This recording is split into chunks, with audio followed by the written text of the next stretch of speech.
The history of Nigeria changed forever on the night of January 15, 1966, a night shrouded in a darkness so thick it seemed to swallow the very soul of the young republic. In the city of Kaduna, the air was suddenly pierced by the screams of sirens and the heavy, rhythmic thud of military boots on pavement. Major Chukwuemeka Odumegwu Ojukwu, a man whose name would soon become synonymous with the violent birth of a new era, led a group of young, idealistic majors in a mission they believed would cleanse the nation of its corrupt political elite. They moved with a chilling, calculated precision toward the palace of the Sardauna of Sokoto, Sir Ahmadu Bello. The Sardauna was not just a politician, he was a spiritual titan of the north, a man whose lineage traced back to the founders of the caliphate. When the soldiers breached the palace walls, the confrontation was brief but brutal. In a hail of gunfire that echoed through the corridors of power, the Sardauna was executed alongside his wife, his influence extinguished in an instant. This was the captivating highlight, a moment of cold-blooded execution that served as the hook for a tragedy that would eventually claim millions of lives in the dust of Western Africa. The coup was not merely a change of government, it was a decapitation of the northern hierarchy. In Lagos, the Prime Minister, Sir Abubakar Tafawa Balewa, a man respected for his calm and steady hand, was abducted and later found dead by a dusty roadside, his body abandoned like a discarded relic of a failed experiment. The revolutionary speech given by Ojukwu over the radio promised an end to the 10%ers and the tribalists, but the reality was far grimmer than any political manifesto could convey. Because the majority of the officers involved in the killings were of Igbo descent and the victims were primarily northern and western leaders, the cleansing was immediately viewed through the distorted lens of ethnic warfare. The initial cheers of the urban youth quickly turned into a low, terrifying growl of resentment from the north. The tremendous crime was not just the murders of the politicians, but the shattering of the fragile trust that held the diverse ethnic groups of Nigeria together. This was the spark that ignited a fire no one knew how to put out, leading to the infamous counter-coup and the eventual rise of Major General Agui Ironsi. As the dust settled on the January coup, a new and more terrifying chapter began to unfold in the streets of northern Nigerian cities. The unification decree passed by General Ironsi was the final straw for a northern population already mourning their fallen leaders. What followed was a series of organized pogroms so brutal they defied modern comprehension. In Kano, Jos, and Zaria, the Igbo minority, who had spent decades building businesses and families, found themselves hunted like prey. The streets that once buzzed with the vibrant trade of the Sahel were now slick with the blood of civilians caught in a storm of ethnic vengeance. Thousands were slaughtered in their homes and marketplaces, while those who survived began a desperate scorched earth trek back to the east. This was a mass exodus of biblical proportions. Over 1 million refugees, scarred and traumatized, flooded into the eastern region. Their stories of horror, of children lost in the bush and parents murdered before their eyes, became the foundational cement of a new, desperate nationalism that would soon find its voice in a man named Ojukwu. The geopolitical landscape was shifting beneath the feet of every Nigerian citizen, and the international community watched with a mixture of confusion and growing dread. The counter-coup of July 1966, which saw the assassination of General Ironsi and the rise of General Yakubu Gowon, only served to deepen the divide. Gowon, a young Christian northerner, attempted to preach unity, but the wounds were too deep and the blood was still too fresh. The East, now a boiling cauldron of resentment and fear, began to look inward for protection. They saw a federation that could no longer guarantee their right to life, and they saw a central government they believed was complicit in their suffering. The stage was being set for a confrontation that would transcend mere politics. It was becoming an existential struggle for the very right to exist on the African continent. This was the moment when the giant of Africa began to tear itself apart, limb by limb, in a spectacle of violence that would eventually draw the attention of the world's superpowers. In the eastern capital of Enugu, the atmosphere was one of defiant mourning and frantic preparation. Lieutenant Colonel Chukwuemeka Odumegwu Ojukwu, the military governor of the East, found himself at the center of a gathering storm. Ojukwu was a man of immense contradictions, an Oxford-educated intellectual, the son of a billionaire, and a soldier who spoke with a silver tongue that could move mountains and ignite the hearts of millions. He saw the influx of refugees as a clear sign that one Nigeria was a failed dream. The peace talks at Aburi, Ghana, which were supposed to provide a roadmap for a loose federation, had dissolved into a bitter he-said, she-said dispute. The two young leaders, Ojukwu and Gowon, once colleagues and friends, were now locked in a deadly game of brinkmanship. Ojukwu argued for a confederation where the regions would be virtually independent, while Gowon insisted on a strong federal center. The Aburi Accord became a ghost, a document signed in hope but discarded in the cold reality of Lagosian politics, leading to a total breakdown in communication. Before we continue this gripping journey into the heart of the conflict, I want to invite you to join our community here at Tremendous Crime in History. We don't just tell stories, we resurrect the truth from the dust of the past. If you value deep research and cinematic storytelling that honors the gravity of real-life events, please hit that subscribe button right now. By subscribing, you ensure that these vital chapters of human history are never forgotten, and that you are the first to witness our next investigation into the shadows of the past. On May 27, 1967, General Gowon made a move that Ojukwu interpreted as an act of war. He announced the division of Nigeria into 12 states, a strategic maneuver designed to strip the Igbo heartland of its access to the sea and the oil-rich minority areas of the Niger Delta. This was the final provocation. On May 30, 1967, Ojukwu's voice boomed across the airwaves. I do hereby solemnly proclaim that the territory and region known as Eastern Nigeria shall henceforth be an independent sovereign state by the name and title of the Republic of Biafra. The sun was rising, printed in gold on a flag of red, black, and green. But for many, that sun would only illuminate a battlefield of unimaginable horror. The federal government in Lagos immediately denounced the act as an illegal rebellion and launched what they called a police action to crush the secession. They expected a quick victory, a few weeks of skirmishes before the rebels surrendered. They were tragically wrong, as they underestimated the resolve of a people who believed they were fighting for their lives. The police action quickly spiraled into a full-scale civil war as the federal troops crossed the border into Biafran territory. The opening salvos were fired in the northern sectors of Nsukka and Garkem, where the 1st Division of the Nigerian Army encountered a resistance they did not expect.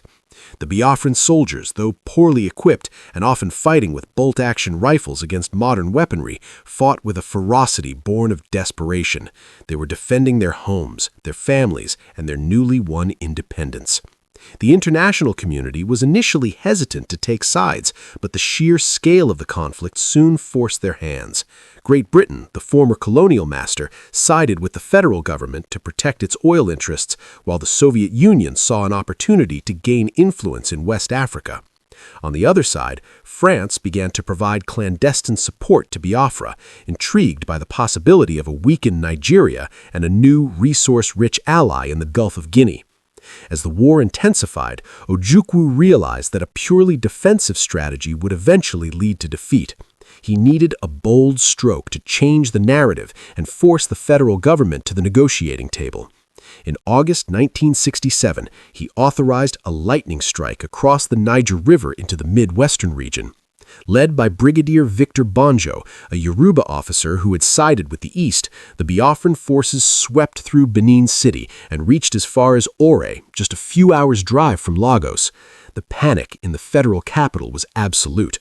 For a fleeting moment, it seemed that the Republic of Biafra might actually succeed in toppling the federal government and redrawing the map of Africa forever. However, internal friction, logistical failures, and a massive federal counterattack led by Murtalata Muhammad turned the tide. The blitzkrieg stalled, and the Biafrans were forced into a chaotic retreat back across the Niger, leaving the Midwest to face the wrath of a federal army that was no longer interested in police actions.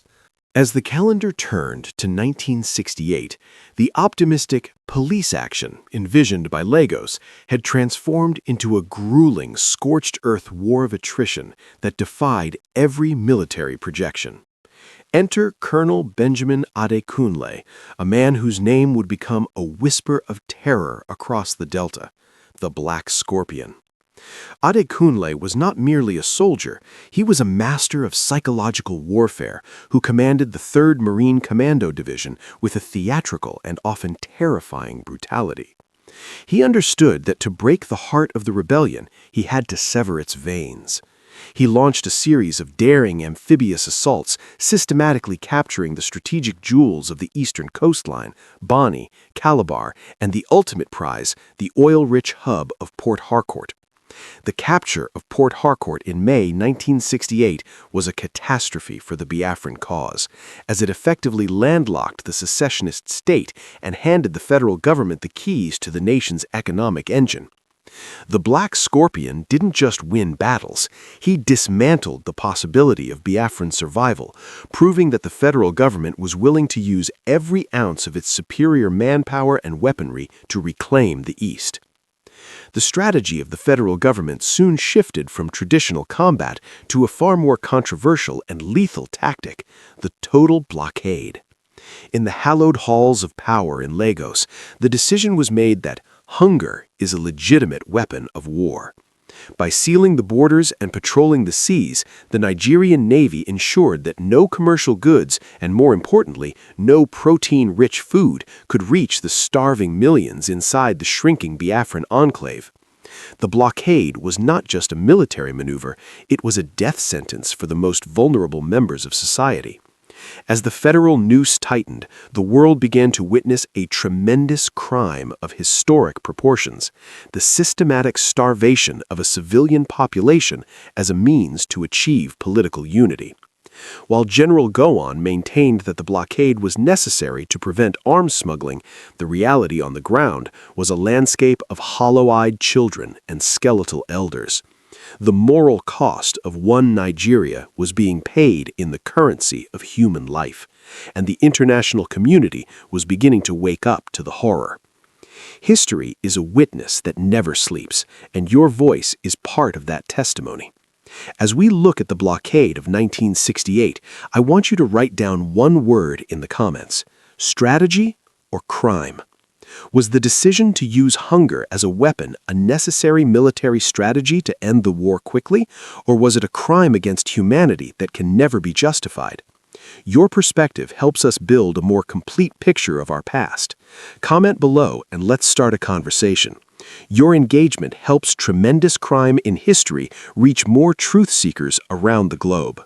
Despite the crushing weight of the blockade, the Biafran resistance remained fanatically resilient, a testament to the power of a people who believe they are fighting for their very existence. Inside the Biafran hole, as the enclave was often called, necessity became the mother of incredible invention. Lacking access to modern weapons factories, Biafran scientists developed the Ogbunigwe, a terrifyingly effective locally manufactured directional mine that could wipe out entire federal infantry columns in a single blast. They built secret modular refineries deep in the jungle to keep their transport trucks moving, and they maintained the legendary Uli airstrip. This stretch of reinforced highway became the busiest airport in Africa, operating only under the total cover of darkness to avoid the deadly gaze of federal MiG fighters. Every night, a gauntlet of daring pilots would descend into the pitch-black forest, guided only by kerosene lamps switched on at the last second. It was a war of the underdog versus the giant, and the world was about to take notice of the suffering that fueled this defiance. The Nigerian Civil War was never a local affair. It was a dark playground for international intrigue, where the Cold War's greatest rivals found themselves on the same side of a bloody divide. In a strange geopolitical paradox, Great Britain and the Soviet Union both backed the federal government of General Yakubu Gowon, providing the heavy artillery, armored cars, and MiG-17 jet fighters that pulverized Biafran positions. However, because the Federal Air Force lacked enough native pilots to handle the sophisticated Soviet machinery, they turned to mercenaries, pilots from Egypt, Britain, and even South Africa, who flew combat missions for a paycheck. This tremendous crime saw foreign soldiers of fortune raining fire on African soil, often with little regard for civilian casualties. On the other side, France, seeking to diminish British influence in West Africa, provided clandestine arms shipments to Ojukwu's forces via allies like Ivory Coast and Gabon. The war became a marketplace for death, where the survival of a nation was weighed against the strategic interests of distant empires. Inside the besieged Biafran skies, a different breed of mercenary emerged, men like the Swedish Count Carl Gustaf von Rosen. Von Rosen was an aristocrat and a humanitarian who became so moved by the sight of starving children that he abandoned his comfortable life to lead the Biafran babies. These were a fleet of tiny, single-engine MFI-9B trainer planes outfitted with rocket pods and flown at tree-top level to avoid federal radar. In a series of daring raids, von Rosen and his team of Swedish and Biafran pilots actually managed to disable several federal MiG fighters on the ground, proving that even a starving nation could strike back. But while these babies provided a morale boost, they could not change the fundamental math of the war. For every successful air raid, the federal blockade only grew stricter and the famine deeper. The mercenaries on both sides added a layer of professional lethality to a conflict that was already spiraling out of control, turning the Nigerian landscape into a testing ground for the weapons of the next generation. The airlift into the Uli airstrip remains, to this day, one of the most remarkable feats of aviation and humanitarian courage in history. Known as the Whiskey 3 or the Joint Church Aid Mission, it was a massive unsanctioned operation led by religious and humanitarian groups who refused to let the blockade be the final word.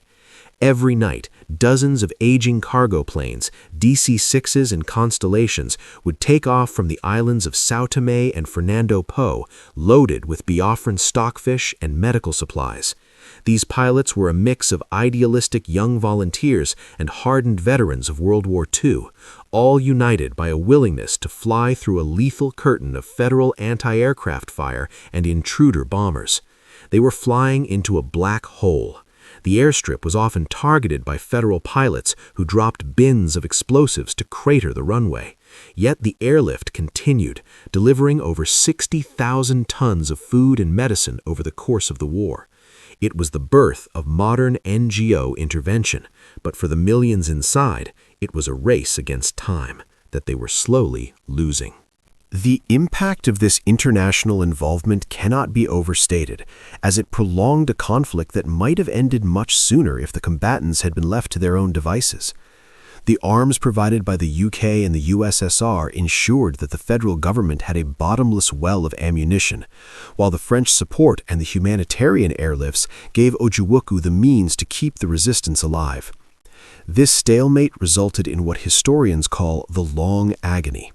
The people of the East were trapped between a federal government that demanded total surrender and a leadership that promised total victory, even as the very ground beneath them was being devoured by the war machine.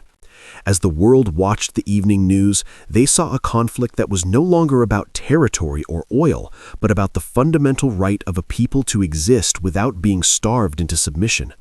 The tremendous crime was the silence of the world powers as the hunger reached its peak, turning the Biafran dream into a nightmare from which there was no waking up.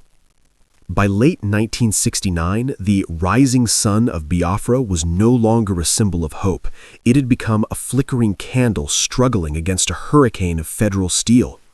The Biafran enclave, once a sprawling territory of millions, had been reduced to a mere tenth of its original size, a claustrophobic pocket of land centered around the desperate town of Owerri and the life-giving Uli airstrip. General Yakubu Gowon, sensing that the psychological and physical limits of the secessionists had been reached, authorized Operation Tailwind. This was to be the final multi-pronged assault designed to deliver a knockout blow and end the international embarrassment of the prolonged war. Over 120,000 federal troops, bolstered by fresh Soviet armored vehicles and British logistical support, began to squeeze the enclave from every direction. The Biafran soldiers, many of whom were now young boys and exhausted veterans, fought with a hollow-eyed ferocity, but they were essentially throwing rocks at a tidal wave. They were out of ammunition, out of fuel, and, most tragically, out of the physical strength required to hold the line against a professional army that was now sensing an imminent victory. The highlight of this chapter was the sheer brutal efficiency of the federal advance. Unlike the early days of the police action, there was no more hesitation. The federal forces, led by commanders who had grown cold over years of stalemate, moved with a relentless momentum that shattered the remaining Biafran defenses. The fall of Owerri for the final time in early January 1970 was the psychological breaking point. As the town fell, a wave of panic swept through the civilian population who had been told for years by Ojukwu's propaganda machine that federal victory would mean an immediate and systematic genocide. This fear drove hundreds of thousands of people into the bush, fleeing from an enemy they believed was coming to finish the job started in 1966. The tremendous crime in these final days was the sheer chaos of a society collapsing under the weight of its own fear, as families were separated in the forest and the last remnants of the Biafran administrative structure evaporated into the humid air of the southeast. The atmosphere at the Uli airstrip during these final hours was something out of a nightmare. As federal artillery began to find the range of the runway, the secret airlifts that had sustained the Republic for years became suicide missions. The last few planes to land were swarmed by desperate people, not just the wounded, but political elites and those with the currency to buy a way out. This scene was a haunting tableau of the inequality of war, where the poorest were left to face the bayonets while the powerful sought sanctuary in the clouds. This was the moment when the underdog narrative finally shattered, revealing the raw, ugly truth of a failed state. The rising sun was being eclipsed by the smoke of burning documents and the dust of retreating boots. The dream of independence, which had begun with Oxford-educated eloquence, high-minded ideals of self-determination, was ending in a frantic, muddy scramble for survival in the heart of the Igbo heartland. The final act of the Nigerian Civil War was performed not on a battlefield, but in the sterile, high-ceilinged rooms of Dodan Barracks in Lagos on January 15, 1970. Major General Philip Effiong, the man Ojukwu had left behind to manage the situation while he fled to Ivory Coast, stood before the federal leadership. Effiong was a man of immense dignity who bore the weight of a defeated nation on his shoulders. With a steady hand and a voice that didn't waver, he signed the formal instrument of surrender, effectively ending the existence of the Republic of Biafra. The so-called Rising Sun of Biafra is set forever, he declared, a sentence that signaled the end of 30 months of madness and the beginning of a long, painful reconciliation. The surrender was a moment of profound relief for a world that had grown weary of the images of starving children, but for the survivors in the East, it was a moment of terrifying uncertainty. They waited for the massacre they were sure would come, but instead they encountered something they didn't expect from a victorious army. To the eternal credit of General Yakubu Gowon, he did not choose the path of the vengeful conqueror. In a move that likely saved Nigeria from decades of insurgency, he famously declared, "No victor, no vanquished." He ordered his troops to treat the returning rebels as brothers and launched the policy of the 3 R's: reconstruction, rehabilitation, and reintegration.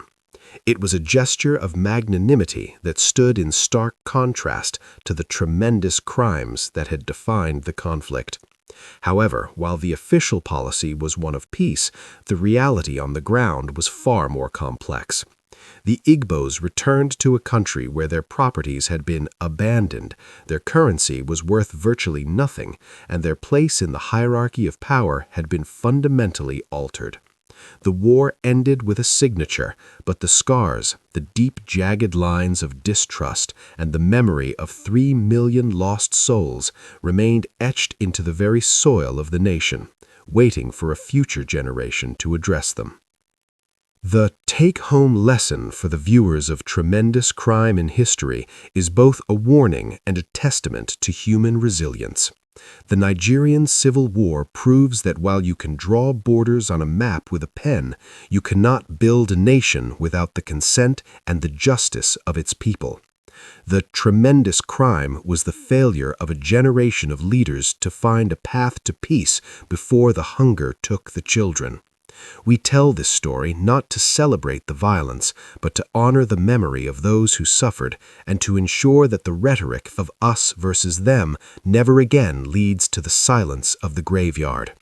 As we look back at the photos of Uli and the headlines of 1970, we see a mirror of our own world, a reminder that peace is a fragile thing that must be nurtured every day.